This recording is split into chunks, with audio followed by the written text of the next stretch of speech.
Joy Jungle। गांव का नाम था सोनापुर। चारों तरफ हरियाली, खुले खेत, मिट्टी की खुशबू और सुबह सुबह बैलों की घंटियों की आवाज। यही थी इस गांव की पहचान। इसी गांव में रहता था एक मेहनती किसान, रामदीन। रामदीन कोई अमीर आदमी नहीं था। उसके पास बस 2.5 बीघा जमीन, एक पुराना हल, 2 बैल और एक छोटा सा कच्चा घर था। लेकिन उसके दिल में ईमानदारी, सब्र और मेहनत की दौलत भरपूर थी। रामदीन हर दिन सूरज निकलने से पहले उठता, मिट्टी को हाथों से छूकर कहता, तू मेरी माँ है। अगर तुझे ईमानदारी से सींचूंगा तो तू मुझे भूखा नहीं रखेगी। उस साल बारिश ठीक से नहीं हुई। कई किसानों की फसल सूखने लगी। गांव में मायूसी फैल गई।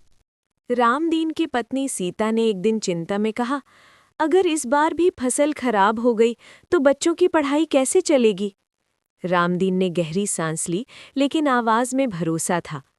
भगवान मेहनत देखने वाला है सीता, हम ईमानदारी नहीं छोड़ेंगे। एक दिन गांव में शहर से एक व्यापारी आया, विक्रम सेठ।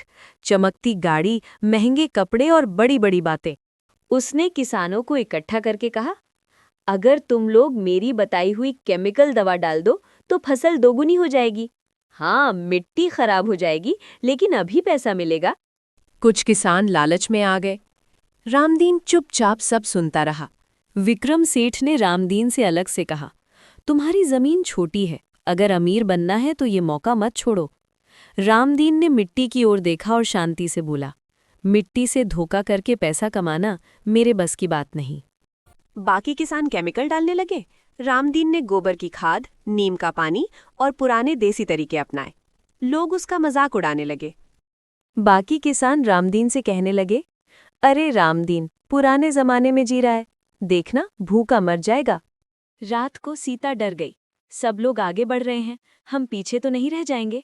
रामदीन ने लालटेन की रोशनी में कहा, अगर आगे बढ़ने के लिए जमीर पीछे छोड़ना पड़े तो पीछे रहना बेहतर है।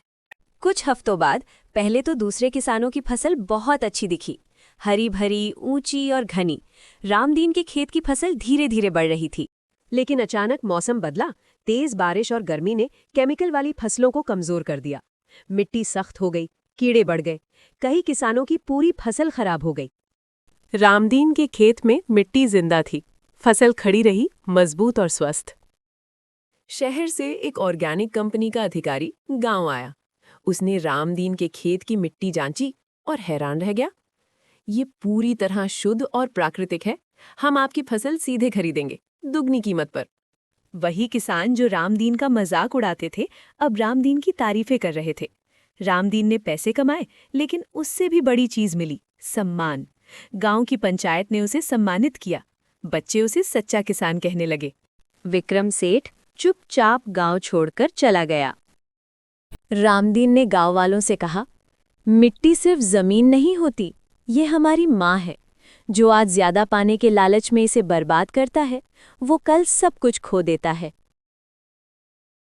इस कहानी से हमें ये सीख मिलती है कि ईमानदारी और सब्र का फल हमेशा मीठा होता है।